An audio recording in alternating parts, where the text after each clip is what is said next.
My name's Ben Matthews, and I like to interview a local here and get his viewpoints and his story of what's going on in his life. What's your name, sir? Richard Baldwin. How you doing today? Good, how are you? Yeah, can you give me a little bit of what's going on with you and the BLM and? Well, it all started with when they shut all the horse packing houses in the United States. I deal in cattle and horses, so I was getting an influctuation of a lot of thin horses dropping off. The hay was $200 a ton. I send my horses to Mexico, and at that time. So the local retired sheriff and anyhow, they come out, searched our place. I happened to be gone at the time, and they did not have a search warrant and charged us with all of these felonies, which in the state of Oregon is 10-year go to jail automatically. Now, what was this over? Was it like artifacts or? No, it was just horses that we had on our place, but it's animal abuse as well. And what they charged us with was animal abuse. They were trying to break us because our place sits in Mud Lake. Okay. They want Mud Lake. And what was there something special at Mud Lake? Oh, they think there's artifacts. Artifacts. Now, you say they tried to break you. Was that financially? Financially. Yes. Yeah, we spent $350,000 in 3 years. I couldn't work. The money we had saved up to fight them. And to come to find out, after they did have me in jail in Harney County, I got to talking to some people that were in there. One guy was a paralegal. He had been in prison. He was, but he was a paralegal. I had all my documents. I had a court-appointed attorney. He looked at him. He said, their search warrant's no good. They had property of the refuge owned down on their search warrant. Ah. Yeah. So I had a court-appointed attorney. I told him about it. He is in bed with, he gets every case. The inmates, I say inmates, people that are not on Harney County's best list, they call him dump truck. So when you get him, he is going to plea bargain you out to 2 years in prison, or like me, he plea bargained me out. So I'm out of money. So they financially did break you. Yeah, they did break me. And how much did you do? Did you serve any time or? No, just the 90 days I was in jail. No, state of Oregon has no bond system. Like go to a bail's bond. Right. They don't have They that. don't have a bail's bonds. So you can get out. And as far as I'm concerned, the judges, the DA, they're all corrupt in the Harney County. I mean, they are terrible. You can repeat that again. They're all corrupt. They are corrupt. But they try to financially break you. Break me so they could get this Mud Lake into their deal. I mean, it's down Where there. they can expand their land grab. Yes. Yes. Yeah. And can I ask you another question? Do you know of any other ranchers or farmers that are going through the same thing as you? Not right off to my knowledge, but I know there is some more. Yeah, I have interviewed quite a few actually. Yeah. Yeah. Yeah. It's We just kind of, and we're trying to survive now. I mean, we could probably sell it for 400,000 or 500,000 to the refuge. But is that in our best interest? I don't believe so. They got enough land. How long have you owned the property?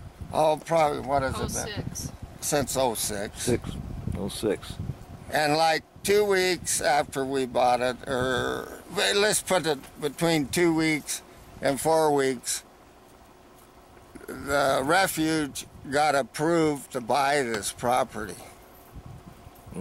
So it's a land But grab. we already had bought it. Oh, but you feel that it's a land grab. Yeah, and, it and is. and they're trying to financially break you, Yeah. where you can't afford it no more, for they can come in and scoop it up. Yes, it absolutely. About how many acres you own? Oh, about roughly 325 acres. A good little bit there. I mean, Yeah. For, you know, and it does you just fine, and it's been doing you just fine till they Yeah. come and stuck their nose in it and try to Yeah. steal your land from you, because that's exactly what they're doing. They're trying to steal all this land here. Yeah, I mean, in the last 3 years, he's a nice person. Him and his wife comes to, I think, from Corvallis University, comes here. We've had to run him off our personal property because he is a geologist, and we've been told that if they find something on our personal property, that artifacts-wise, they can seize our property and don't have to buy it. So if they find artifacts, they can seize your property and they don't have to buy it. That's what what I've amazing. been told. Now, that's the word of around here. I mean, I've had people tell me, do not let him stay on your property.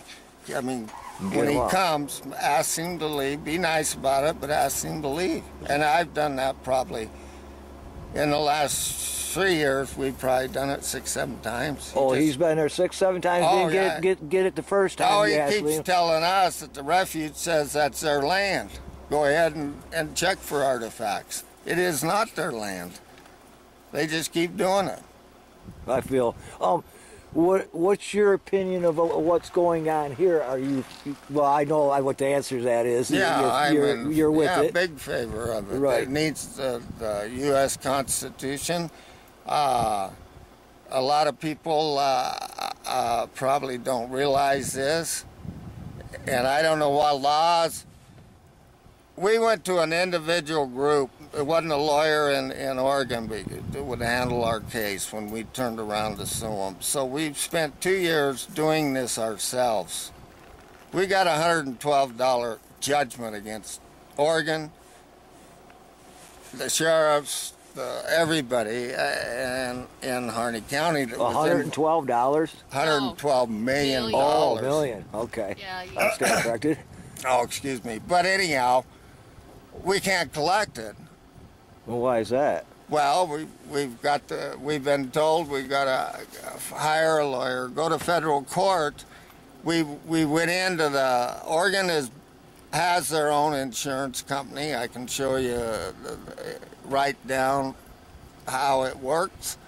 We went into the insurance company in Burns, asked them to give us the bond number so we could file papers against their bond number. They said they could not do it. They had to get a hold of the DA. We went back in 3 days. They said, we're not giving you no bond number to go against the sheriff and the deputies and everybody that was on our place.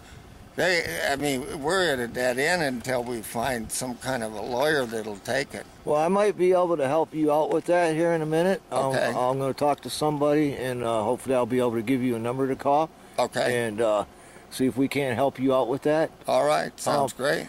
One more last question. Well, actually, two.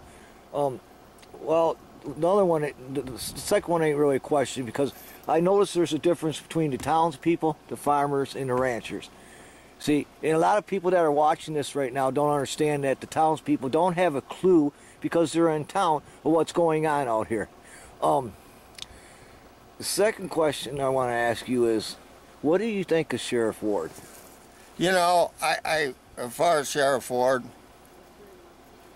he's been good to us. So he is so much better than retired Dave Glarp that it's between white and black. Right. And I've had very little. We've had some dealings with him. But he is not he is not come at us like Laura did. like the other bunch Right. did. Good. That's good because see that's fair. You know that's why we report this. Is you're Yeah. you gave a fair. You like them. Yeah. But you didn't like the other one, and that's that's Yeah. what this is about. All right, I appreciate you for the interview, and I'm gonna go talk to somebody about see if I can't get you some help. Okay. Okay. Thank Thank you. you. Thank You don't mind me saying God bless. No, Thank you. Thank you. You